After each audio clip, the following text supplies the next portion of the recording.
We're delighted to be here in Oshkosh, and thank you all for coming out tonight. Hello, classic rock fans. I am reporting just a couple of days after seeing Jardine and the Pet Sounds Band play a concert at Waterfest in Oshkosh, Wisconsin. This is my first visit to Waterfest this year, but I typically go to Waterfest in Oshkosh every year for concerts. They book a great series of live shows on Thursdays every summer, and every year they include some great classic rock acts. And I think I've gone just about every year since COVID, although I started going to Waterfest all the way back in 2013. This most recent show I attended was of Jardine and the Pet Sounds Band. And if you're not familiar, Jardine is a founding member of the Beach Boys. And since his former bandmate in both the Beach Boys and the Pet Sounds Band, Brian Wilson, passed away last year, Al has taken over as the frontman of this band. So if you're not familiar with the Beach Boys lore, ever since the band split after their 2012 reunion, there's been two camps. There's been the Mike Love camp and the Brian Wilson camp. Founding member of the Beach Boys, Bruce Johnson, stuck with Mike Love, and founding member Al Jardine stuck with Brian Wilson. So I don't want to spend too much time comparing the two camps tonight, but we will touch on it a little bit at the end of the review. We're going to start with the set list that was very similar to what I saw from the Beach Boys last year. I saw Mike Love's Beach Boys last year at the Riverside Theater. It was limited a little bit by Mike's vocals, if I'm honest, but by and large, I had a good time. And as it turns out, I was looking at another opportunity to see Mike Love's Beach Boys at the Wisconsin State Fair like next week. But that show is not going to happen, and I will talk about why that is again after I get through the set list here. So let's start with Al Jardine and the Pet Sounds Band set list. They open the show with three classic Beach Boys hits: California Girls, Do It Again, and Surfin' Safari. Great way to start a Beach Boys show. Absolutely set the mood immediately. All recognizable songs, got the crowd engaged right away, and that was really nice. But after that, there was a stretch of deeper cuts that, if I'm honest, I wasn't really familiar with, because I'm a fan of the Beach Boys, but I'm not a diehard fan. I know their hits, and that's a lot of songs because they had a lot of hits, but I don't go a whole lot deeper than I would say the Greatest Hits album. That said, most of the songs they played, I enjoyed. So after Surfin' Safari, we got Catch a Wave, Hawaii, Surfer Girl, and Don't Worry Baby. None of which I knew, but I did enjoy hearing those tracks. After that, we got back to some more familiar territory, at least for me, with Little Deuce Coupe and I Get Around, both of which are personal favorites for me when it comes to the Beach Boys. After that, they slowed it down a little bit for In My Room. And it was at this point in the show where Al talked to the crowd a little bit, and he introduced the song by basically telling the story of how it was written. Brian Wilson spent a lot of time writing songs alone in his room, so I guess this was a song about that process.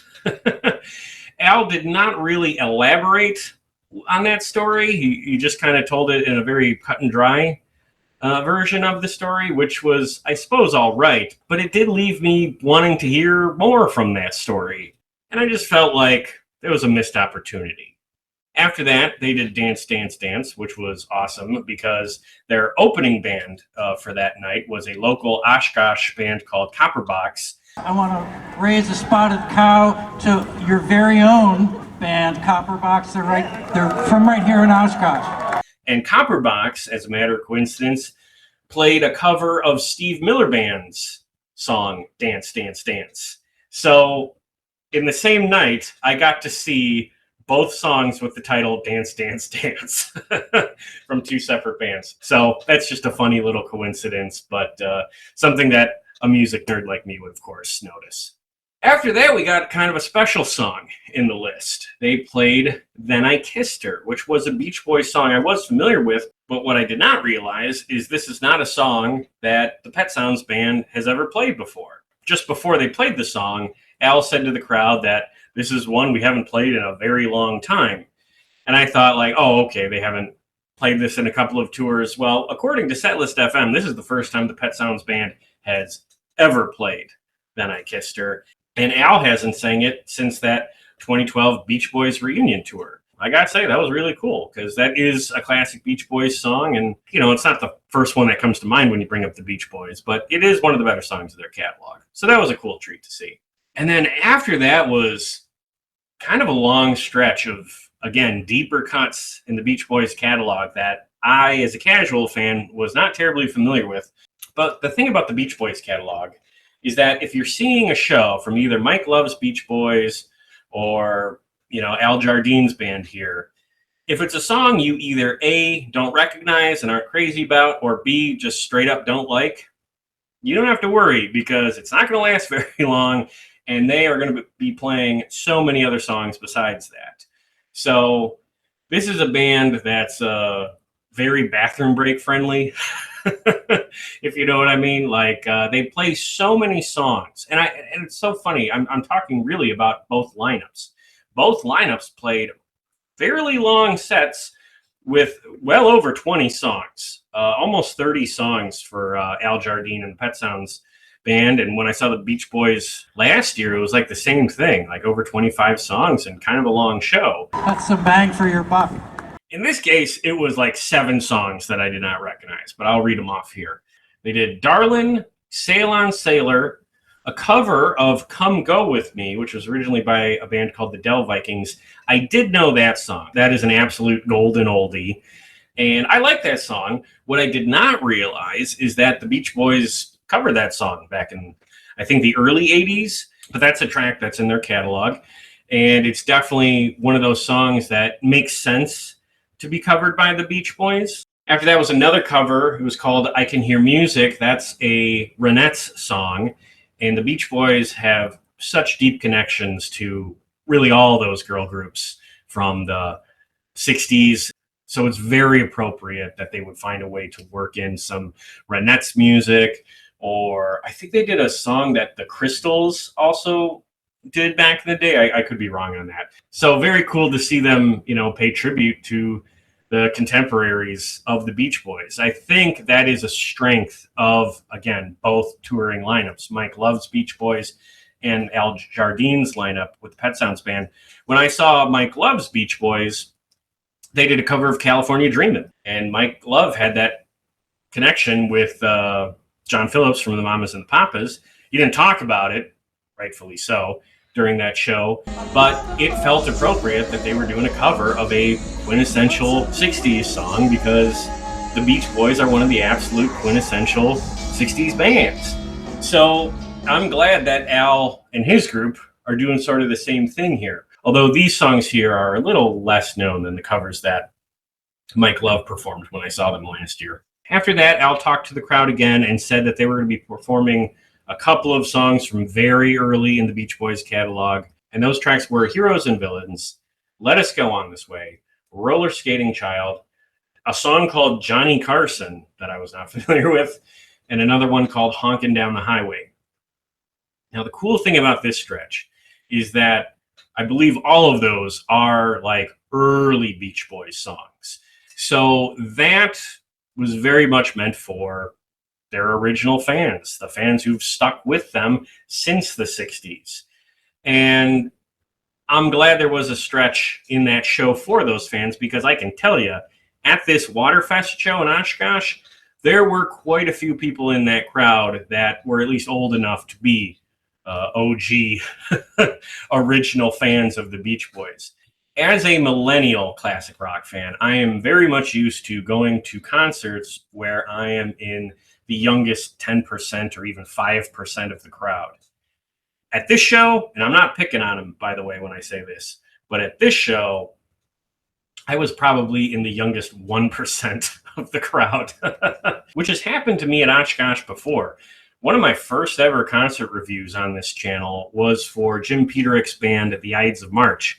I saw them at Waterfest 2021, and it was kind of the same thing. It was a lot of older folks, even for a classic rock show. And that makes sense. The Ides of March got started in the 60s, and Al Jardine got started with the Beach Boys in the 60s.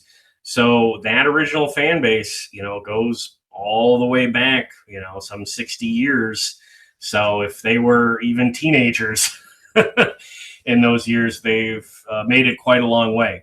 And that's awesome. That is really great that there are some bands from that generation who are still out there performing this music and celebrating that legacy. I would say that's the most positive aspect of this whole show, is the fact that it is an original Beach Boy still on the road, still playing this great music. Let me wrap up the set list here. After Honkin' Down the Highway, we got God Only Knows, which is certainly the Beach Boys' most beautiful song. And that's a track that just has to be performed at any Beach Boys related show.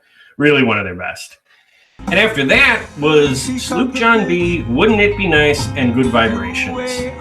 Those might be my 3 favorite Beach Boys songs. So, a very strong way to end the show. I absolutely loved that. They went off stage for a short break and then came back for a 4-song encore that started with a cover of Del Shannon's Runaway. I assume the Beach Boys covered that at some point during their run, but I know that song more from the Traveling Wilburys cover version. But either way, great song, very cool to hear that at this show. And then after that, we got Help Me Rhonda, Surfin' USA, and Fun, Fun, Fun. All absolute Beach Boys classics. Absolutely very strong way for Al Jardine and the Pet Sounds Band to close their show. And having a strong close is another thing that this group has in common with Mike Love's Beach Boys. I think it's just a Beach Boys tradition to backload the set list with most of the good stuff. And there's definitely some differences between Mike Love's Beach Boys and Al Jardine and the Pet Sounds Band. But I'll say that they have more similarities. They have more things in common with each other than they do differences. But I will point out a few differences. But before we get to that, just to wrap up on this show specifically, I enjoyed this. I thought the set list was fantastic. I thought the performances were really strong. And that's good because the Pet Sounds Band is huge. There's like 10 people behind Al when they're playing on stage. And when you have that many players involved, well, then the expectation for good music is pretty high. And they delivered. Everybody sounded really good. I really liked their guitar player. I thought it was cool that there was like 3 people all playing keyboards at the same time. There was some really good energy with the band. So the music at this show was absolutely fantastic. And I imagine that wouldn't surprise anybody who had seen Brian Wilson. He definitely put together a very strong band. And it's so obvious that this group is having a lot of fun when they play these songs. And that's good energy for the crowd to feed off on. Now, quick note about the crowd. It was not a big crowd, and it was also an older crowd. So it was not the most lively show I ever attended, from the perspective of the audience. But I think that's just based on the demo that showed up at Waterfest. And what can you do? All right, let's talk about vocal performances. Al Jardine was not the lead singer of the Beach Boys, and he was not the frontman of the Beach Boys when they were all together. And when he joined Brian Wilson in his Pet Sounds Band, however many years ago that was, he was not the front man or the lead singer at that time either. So him being in that position now, I think is fairly new to him, or at least fairly rare for him. I don't know enough about his solo career before the Beach Boys reunion to know if he was doing solo shows or anything like that. He's got 60 years of being a musician under his belt, but not 60 years of being a frontman under his belt. And those are very different things. So I guess my main criticism for this whole show would be that Al didn't seem totally comfortable in the spotlight, in the frontman position for the band. Now, when it comes to his vocals, I'll say something similar. I don't think Al Jardine was ever the greatest singer in the world. I would say that he was fine. Now, I know that doesn't sound very complimentary, but I think that's consistent with what Al's role in the band was all the way back in their early days through their whole run. He was part of the harmonizing section. Now, the songs he sang lead on in this show, he sounded just fine. Perfectly competent, which is impressive, again, given how old he was. And in stark contrast to his old bandmate Mike Love, who, when I saw last year, I hate to say it, he sounded awful. Mike Love's vocals are completely shot. He's totally hoarse, and just about every song he sang lead on was a letdown specifically because of his vocals. This was not the case with Al Jardine. Al didn't exactly knock me out with any of his singing, but he was still totally competent at the songs that he was lead on. Now, a similarity these two bands have is that there's one guy in both bands who can actually sing. I don't remember the name of the guy in the Beach Boys who can hit those high notes, but I mentioned him in my review last year. He was the standout of the show. He was what made that show truly enjoyable. For Al Jardine and the Pet Sounds Band, the standout performer is Al's son, Matt. I love the colorful clothes she wears and the way the sunlight plays upon her hair. Matt Jardine sings all of the high parts of these songs and takes lead on a number of them. And he's fantastic. Yeah, if you didn't know, Al's son Matt is in the Pet Sounds Band. Another thing that Mike Love's Beach Boys have in common with the Pet Sounds Band, nepotism. Because Mike Love's son Christian is also a singer in the Beach Boys. So I hope it doesn't come across that I'm framing this review in a Beach Boys versus Pet Sounds Band dynamic. There's no reason to pick one or the other. If they're both coming to your town, if you like the Beach Boys, there are going to be good things at both shows. There's going to be some limitations at both shows. And if I'm honest, there's more limitations with the Beach Boys, but not so much that you shouldn't go see them if you really love this catalog. Especially because Mike Love and Al Jardine are the last two of the original Beach Boys who are still touring. Bruce Johnston was in the Beach Boys with Mike Love when I saw their show last year. Earlier this year, he retired from that band. Now, my understanding is that he's still on good terms with them and will show up occasionally for special one-off events, but he's not touring with them regularly. Also, just a couple of weeks ago, Mike Love's Beach Boys canceled almost their entire summer 2026 tour. They postponed a couple of dates into fall, but most of those shows, including the one here in Milwaukee at Wisconsin State Fair that I could have gone to see, got canceled. And it doesn't look like they're going to be rescheduling those. So hopefully with the rest of their summer off, that camp is going to recalibrate and see how they can move forward in the future. But I'll say this, it will not shock me if they end up canceling those fall dates and quietly retire from touring. Mike Love is certainly old enough where that is a realistic possibility. So keeping all that in mind, that is why I would really encourage you to go see Al Jardine and the Pet Sounds Band if they're coming to your town and you're a Beach Boys fan. Because we can't assume that any of these guys are going to be on the road for years and years and years at this point. I don't know how many years Al even wants to tour with this lineup. The fact of the matter is, we are in the last decade of seeing these iconic 60s artists still performing live on stage. All of those golden oldies, be it Paul McCartney, the Rolling Stones, and even guys like Jim Peterick and the Ides of March, they're all going to be slowing down, if not stopping entirely, before 2030. So if you're a fan of that era of music, and someone from that generation comes to your town, and it's the authentic people from those groups, you got to take your chance now if you haven't seen them before. So with all that said, I really regret that I never saw Brian Wilson in concert. That guy was an absolute legend, and the Beach Boys catalog is immortal. So I'm glad I at least got to see Al Jardine, his bandmate, and the Pet Sounds Band, which was a band that Brian put together, all of whom were really good. And the set list they performed for us was satisfactory to any Beach Boys fan. And that's going to be it for me. We got to treasure these 60s classic rock artists while we have them. So go see them if you get a chance. That's all I've got to say tonight. Thank you so much for watching this video. If you're a classic rock fan, please check out some of the other concert reviews that are on this channel. I guarantee I've talked about a different band or artist that you're a fan of. And if you are that fan of classic rock, please check out the podcast I do. It's all about classic rock. We've had a lot of fantastic guests on this year, and we have a lot more cool stuff coming down the road, so stay tuned for that. Otherwise, if you've seen Al Jardine and the Pet Sounds Band, please tell me what you thought in the comments below. And with that, I will just say thanks again for watching this video, and keep rocking.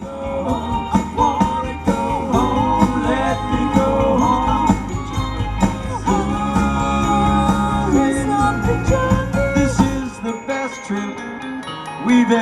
bourbon.